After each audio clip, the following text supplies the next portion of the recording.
surprise us, therefore, that even now, we sometimes feel the pull of those old reflexes of mutual fear and distrust.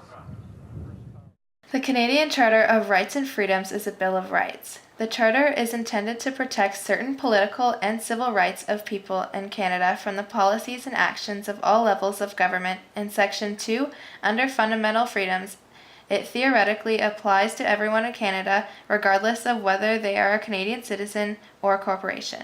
These freedoms can be held against all levels of government and are enforceable by the courts. The fundamental freedoms that we are covering and explaining is freedom of thought, belief, opinion, and expression in Canada. This liberty is an important part of democratic society. Freedom of expression is fundamental to the life of every individual and plays a critical role in the development of our society.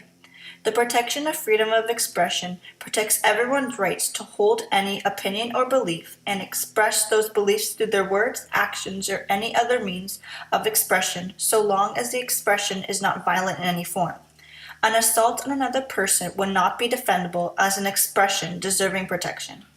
An example of a historical case was R. versus Keecha in 1984.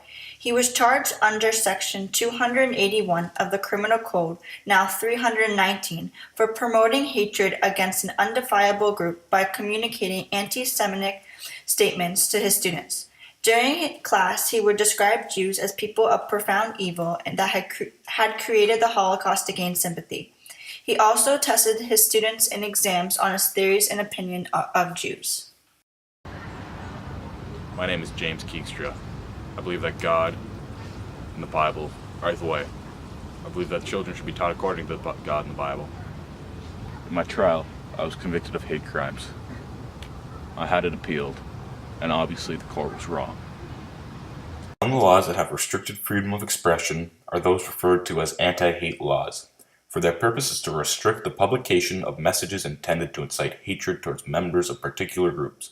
The Supreme Court of Canada has found these restrictions on the freedoms of expression to be justifiable under the Charter and the reasonable limitations it permits on the rights and freedoms in Canada's free and democratic society.